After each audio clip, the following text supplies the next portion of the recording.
Fala galera, tô de volta para mais um vídeo aqui no canal do Pedrosa e esse é o Giro do Gigante, edição única dessa sexta-feira, dia 24 de outubro. Fica com a gente até o final desse vídeo que a gente tem muita coisa para atualizar vocês e não se esquece de deixar o seu like, compartilhar com os amigos, se inscrever aqui no canal se você não for inscrito e ativar o sininho das notificações para ficar por dentro de tudo que rola lá no Gigante da Colina. Nessa sexta-feira nós tivemos algumas notícias sobre a venda da SAF do Vasco para a 777, que está passando por um processo de investigação. A comissão formada para realizar esse processo entregou um relatório com nomes que faziam parte da antiga gestão do Vasco e foram apontados nesse relatório. Ao todo, 21 pessoas foram indiciadas, podendo ser até excluídas do Clube Social do Vasco. Dentre elas estão os seguintes nomes: Jorge Salgado, ex-presidente; Carlos Roberto Osório, ex-primeiro vice-presidente-geral; Roberto Duque Estrada, ex-segundo vice-presidente-geral; Carlos Fonseca, ex-presidente do Conselho Deliberativo; Adriano Mendes, ex-presidente de Finanças; Zeca Bulhões, ex-vice-presidente jurídico; e Luiz Melo, ex-CEO do Vasco e da SAF. De acordo com esse relatório, foi concluído que a diretoria anterior do Vasco criou um cenário fictício para convencer os sócios e os próprios torcedores de que a venda da SAF para a 777 era a única saída para salvar o clube. O relatório também aponta que o Vasco pagou mais de 775 milhões à empresa MJ Capital Ltda de Blumenau por meio de um contrato chamado Acordo Preventivo de Litígio, sem que houvesse indícios de participação da empresa na criação ou venda da SAF. A comissão destacou ainda que a empresa foi aberta apenas 34 dias antes da assinatura do contrato e encerrada 7 meses depois, o que levantou suspeitas.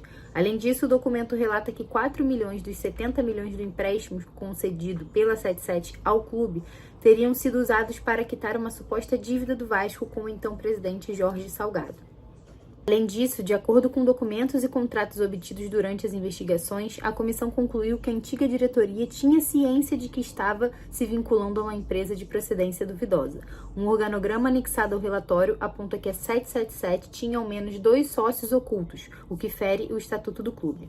O depoimento de Luiz Melo, ex-CEO da SAF, no processo também foi citado em diversos trechos do relatório, em especial o fato dele ter sido nomeado CEO logo depois de representar os interesses do clube como CEO do CRVG na negociação.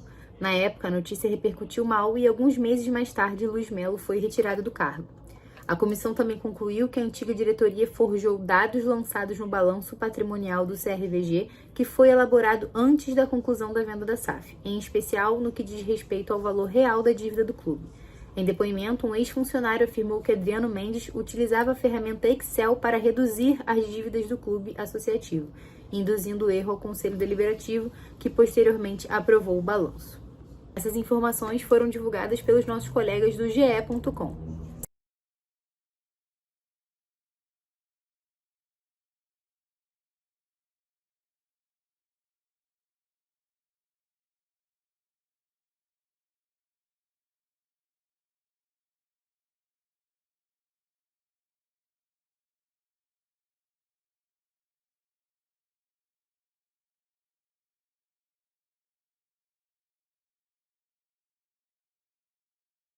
Ó, a GoCase está com promoção rolando lá no site dela e com o cupom Pedrosa você tem desconto, tá? É esse tipo de copo aqui, ó, copo do Gigante. E hoje, cara, olha só, esse aqui é sacanagem, tá? Sabe qual é o nome desse copo aqui? É o Verrete, filho. Olha o tamanho dele, doidão. Olha esse copo, mano, térmico. Aí, ó, com tampinha. Você abre aqui, ó. Bebe água aqui de boa. É coisa linda, na GoCase, personalizado, tá? Com a resposta histórica. E a GoCase, cara? Além disso tudo que eu falei, a GoCase tem vários produtos lá, tá? Não tem só produto de time, tem vários times. E obviamente você é vascão, você vai querer ter um copo parecido com o meu, bonitão assim, ó. Irado. Mas também tem produtos normais, tem marmiteira, tem mochila, tem mala, tem tudo. A GoCase é uma marca completa, licenciada do Vasco da Gama. E com o cupom Pedrosa, você tem a oportunidade de garantir o desconto também. Clica no link da descrição ou também no QR Code que está aqui na sua tela e que fica passando aqui no canal do Pedrosa, GoCase. Lembrando, você me ajuda, ajuda o Vasco e ajuda a GoCase também, utilizando o cupom Pedrosa, beleza?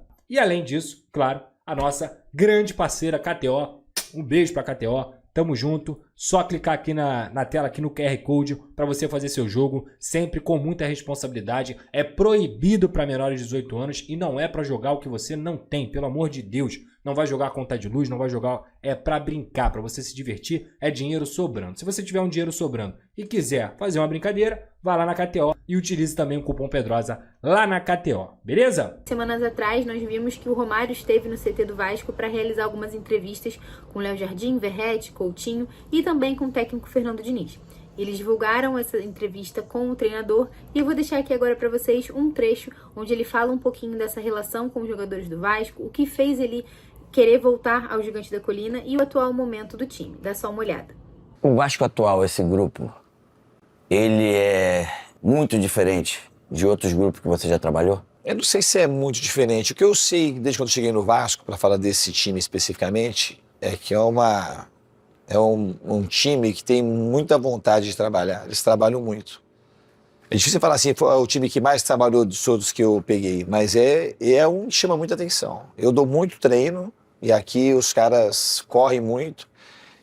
E um dos caras que mais trabalham, que por incrível que pareça, que pela conexão que a gente criou, que foi instantânea, foi no primeiro momento, o Felipe Coutinho é um dos caras que mais trabalham. É um dos caras que mais corre, é o cara que não sai do treino, e ele tinha um problema antes de eu chegar, de ter que ficar administrando treino, administrando carga de jogo, e comigo aconteceu o contrário. Ele treina, ele frequenta menos o departamento médico, se sente cada vez melhor, e tá então com a ferramenta dele de trabalho, está cada vez mais ativa, mais afiada, e a tendência clara dele é jogar cada vez melhor. Que legal. O que mais te convenceu nesse projeto do Vasco para você vir para cá hoje? Eu acho que eu tenho uma ligação com o Vasco difícil de explicar. Eu adoro a torcida, eu acho que é um negócio que eu queria demais, desde a época que você jogava no Vasco, e era Juninho Pernambucano, e Felipe, essa galera, Pedrinho. Quando eu vinha jogar em São Januário, eu achava aquilo incrível, o jeito que a torcida... Eu me sentia motivado de me jogar em São Januário por causa da torcida do Vasco. Então era uma coisa que eu tinha muita vontade de um dia presenciar. Eu vim para cá em 2021, na Série B, as pessoas não queriam que eu viesse, as pessoas que estavam do meu lado, mas era um chamado para vir e eu vim. Fiquei 2 meses e sabia que ia voltar uma hora. E agora, eu tinha essa vontade de voltar e, obviamente, a presença do Pedrinho, ela foi fundamental para minha volta. Eu estava em casa e eu fiz de tudo para vir, para voltar. Era um desejo muito grande, voltar e ajudar. No fundo, eu tinha uma vontade muito grande de ajudar o Vasco, nesse momento que precisa de ajuda, um momento sofrido já de alguns anos, e eu queria estar presente no Vasco nesse momento. E aqui encontrei um monte de gente, assim, que o Felipe, que é um grande parceiro, o Clauber, o departamento médico. E uma coisa diferente que tem no Vasco, existe um staff muito harmônico. As pessoas gostam de trabalhar no Vasco. Não é uma instituição hoje aqui, principalmente no CT eu falo, que tem movida por vaidade, por egos inflados, muito pelo contrário. É uma parada meio que solidária, que tem muito a ver com a história do clube. Tá à vontade aqui? Totalmente. Legal. Rayan, GB, Cauã Barros, são jogadores jovens, de talentos, e mesmo com muita pressão, tu tá sempre usando esses moleques. Qual é a diferença que tu vê neles pros outros? E todo time tem jogadores jovens para ser lançados. Isso é uma marca da minha carreira. Eu sempre olhei para as categorias de base. E olhar para as categorias de base não é acelerar, porque o torcedor, no fundo, ele quer que o jogador, se puder ser da base, é ótimo para o torcedor, mas no fundo ele quer que o jogador vá lá e dê conta de ajudar o time a ganhar o jogo e para poder sentir alegria. E a gente não pode assim, acelerar muitos processos no sentido de botar um jogador da base que vai vir na base e botar imediatamente no profissional, porque é assim que a gente perde a maioria deles. O Rayan, por exemplo, é um que tem se destacado muito. Você tem esse pressentimento que logo, daqui a pouco ele vai embora para a Europa? Não, já era para ter ido. Quando eu cheguei aqui, eu falei que depois de 3 dias, eu falei que ele era invendável. Eu inventei um termo, porque eu falei, vende o que quiser. Me vende todo mundo, vende as cadeiras, vende o campo, a trave, mas não vende o Rayan, porque ele era um jogador muito... que o potencial dele é imenso e ele ainda está só no começo. O Rayan tem muita coisa para aparecer ainda. Ele está se apropriando do talento. Ele é forte, né? Ele é tudo. Ele é um jogador assim, talvez ele seja, aqui no Brasil, para mim ele é o jogador, o atacante mais completo que a gente tem no futebol brasileiro, sem sombra de dúvida. Porque ele é um jogador que joga de ponta dos dois lados, ele joga de 9, ele joga de 10, ele é muito forte, ele é rápido, ele é explosivo, ele faz gol, ele é canhoto. Tudo que você imaginar de um jogador, o Ryan tem. Ele é um jogador muito, muito diferente, ele é muito especial. O Coutinho, por exemplo, foi um jogador que saiu cedo, voltou. Hoje é o grande nome do Vasco. Qual a importância dele para esse grupo? Ele é igual é como se fosse um sol aqui, ele dá brilho para as coisas, sabe? E ele é brilhante mesmo. E de todos, isso eu posso falar, dos jogadores que eu trabalhei desse nível, com essa categoria, muito provavelmente ele é o mais humilde. O cara, ele é diferente. Ele é um cara que é solidário, ele não quer apagar o do lado para ele poder brilhar, muito pelo contrário. Ele aquece quem está do lado, ele faz o do lado jogar melhor. E os jogadores percebem isso. Então ele é um ídolo, ele é um grande craque, mas que não cria nenhum tipo de rusga com ninguém que está do lado, ao contrário. E ele, no caso, estava passando por um problema aqui, essa tua chegada, você conseguiu recuperar isso dele. Isso é uma coisa importante que você passa também para os jogadores, essa confiança. Não, e com o Coutinho aconteceu um negócio muito diferente. Foi uma coisa muito instantânea, uma química. Igual quando as pessoas se apaixonam, que olha uma mulher, as pessoas se apaixonam de uma vez, né? E comigo, o Coutinho, aconteceu isso. Na primeira conversa, assim, você sente que o negócio vai andar, primeiro treino, e ele tá numa fase, eu costumo falar que ele tá cada vez mais se aproximando de ter uma chance de voltar à seleção, porque não é uma coisa... Tem um pingo de forçação, as coisas que estão acontecendo. Porque ele é um jogador que ele não precisa ser testado na seleção, ele é um jogador de Copa do Mundo, foi muito bem em 2018, foi campeão de Champions League, fazendo gol em final, ele gosta desses momentos com maior pressão, e ele está assim, a caminho de se colocar à disposição para ser colocado. O Veguete, por exemplo, não está no seu melhor momento, mas é o artilheiro do Brasil no momento. Como é que o jeito, a forma do Veguete jogar se encaixa no teu jeito de... taticamente falando? Então, eu não vejo que seja um problema. Logo quando eu cheguei, o Veguete foi muito bem e fez muitos gols. Eu sempre, em todo lugar que eu sou treinador, o artilheiro é uma pessoa que ele não... Independente da característica. Todo time que eu trabalhar precisa do cara que faz gol. E você sabe melhor que nem todas as pessoas que gol não é uma coisa que você ensina. Não adianta o cara querer fazer gol, ficar tendo finalização o dia inteiro. Gol é uma coisa que tem gente que faz gol, que sabe fazer gol. E ele é um artilheiro. Ele, assim, só precisa se reencontrar com o gol. A gente está tentando ajudar o máximo possível. E as outras coisas ele contribui muito. Contribui muito na parte tática, tanto na fase defensiva, na bola aérea. E é uma das principais lideranças do time. E é uma pessoa que eu gosto muito. O Cano também não era um jogador que você falasse assim, o Cano tem as características...